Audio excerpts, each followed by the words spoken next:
Hey guys, and welcome to QualityShot. The second test of Pakistan versus Australia is among us very, very soon. Before we get into that, please remember to smash the like button and subscribe to the channel if you haven't done so already as well. Let's get into this then. Pakistan versus Australia. It's going to be in Karachi, the national stadium, and after a pretty boring first test match, let's be honest, just because it was a draw, it was a really flat deck, lots of runs scored, pitch was really dead. We now hopefully will get a more exciting test match. Karachi is a pretty balanced pitch. I think we should see a little bit in it for the batsmen and bowlers, unless it's prepared in a specific way. Let's see. For Pakistan, there's a couple of positives. Of course, they had no Hasan Ali and they had no Faheem Ashraf as well for this test match. Now, Hasan Ali, I'm not 100% sure of, but I'm hoping he will be available. And if so, you would imagine he probably comes in for Naseem Shah. Then in terms of Faheem Ashraf coming in, probably comes in for Iftikhar Ahmed, I would imagine. And then they'll still stick with the two spinners in Naman Ali and Sajid Khan. Then they've also got some part-time spinners in Fawad Alam, Azhar Ali, Babar Azam, Al Haq, Abdul Shafiq if they want to use any of those, right? So my predicted 11 for Pakistan will be Abdullah Shafiq, Imam Al Haq, Azhar Ali, Babar Azam, Fawad Alam, Muhammad Rizwan, Faheem Ashraf, Naman Ali, Sajid Khan, Hasan Ali, and Shaheen Afridi. That's basically what I'm thinking will happen. For Australia now, this is an interesting one. They have already confirmed that they will not be playing Josh Hazelwood. It will be Mitch Swepson to come in. That's the one change, if I'm not mistaken.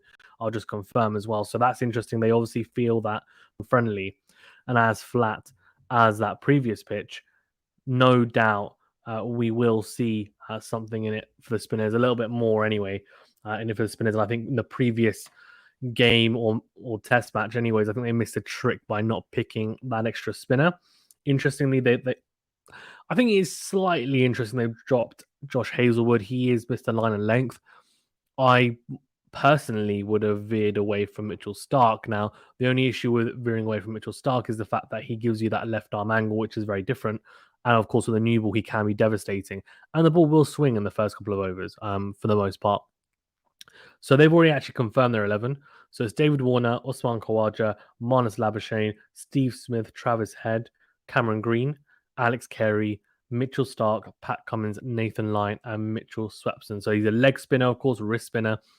Gives them a different option. Nathan Lyon spinning the ball in towards the right-hander. Swepson will spin the ball away from the right-hander.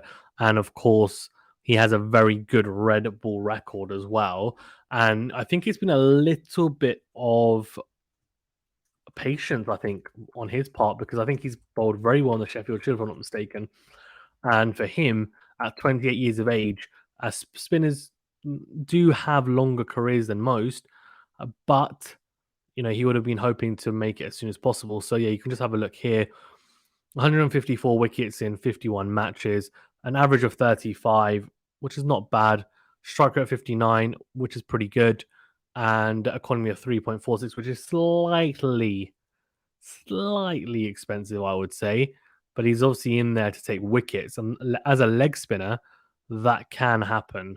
You can tend to, you can tend to kind of get a little bit of punishment as a leg spinner, as we've seen with the late and great Shane Warne, one of the, if not the best spin bowler of all time. So yeah, I mean, I think it's almost fitting that they're going to have another leg spinner now come in Mitchell Swepson, and I'm sure they will look towards him to have some sort of impact. And a very quick word on Shane Warne, because I didn't manage to have one. I think very, very sad news.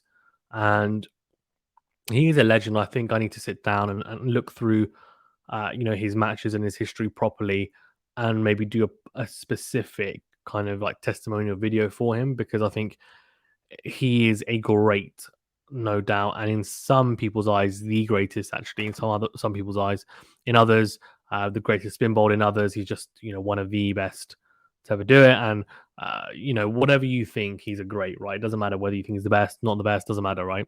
He's definitely a great, and he revolutionized leg spin bowling. There's no doubt about that, and he's definitely the best leg spin bowler ever. That's for sure.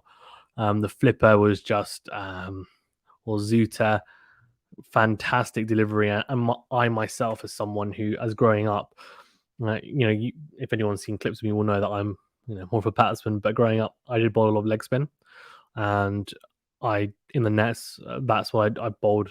In quite a few matches, and when I bowled leg spin. And to be honest with you, there are a few people that I used to look at, but of course, as a leg spinner, the first person you look at is Shane Warne and his ability to turn the ball, the flight, the drift, the confidence, the flipper, everything in his arsenal was just quality. It really was, and the mentality as well when bowling, the aggression, not being afraid to get hit. It didn't matter. He wanted to take wickets. He wanted to take wickets. He wanted to set up batsmen. He didn't want to be a safe bowler, and that was what was so exciting about Shane Warne. Really, really exciting. So, yeah, hopefully we see a much more exciting Test match in this second one, because now we've got Pakistan and Australia both going at it, which will be interesting to see. And for sure, I'm looking forward to it. I think it's going to be a much more entertaining match for sure. And let's see. Let's see if my prediction is a Pakistan win.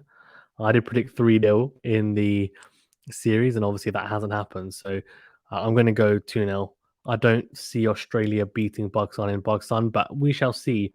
They've got a phenomenal bowling attack, and if there is something for the bowlers, which I think there will be a little bit more for the seamers, you just don't know. You just don't know. So I don't think Pakistan, and given what Ramiz Raja said as well as the PCB chairman, that they're going to roll out a green top for Australia to utilize, because that would be a very silly move as well. But I think on the other side of the coin, they don't want to prepare such a docile pitch like that first Test match that it's a draw, right? Because you want to give both teams an opportunity to win, and I think as the PCB and as most countries do, you want to give your home side the best possible chance to win. And in this instance, I think if we do have our full strength side, we need a little bit in the pitch to be able to bowl them out twice. So we'll see. We'll see how it all pans out. But for me, Pakistan win, and hopefully we see some more exciting cricket. Babar Azam, of course, hasn't scored 100 since February 2020 in Test match cricket. So a very important series, you feel, for him as well, to really push himself as a Test match player, not just a white ball player. He's obviously so quality, but needs to churn up. Well, definitely turn up and churn some runs in this series. He missed out on a huge opportunity in the first Test match, where others and pretty much everyone else chipped in. So now he needs to do the same. Thank you very much, guys, for tuning in. Please remember to smash the like button and subscribe to the channel if you haven't done so already. And we will see you for the review, even of this Test match. If not, a couple of live streams maybe as well. Let's see. Thank you very much, guys. Stay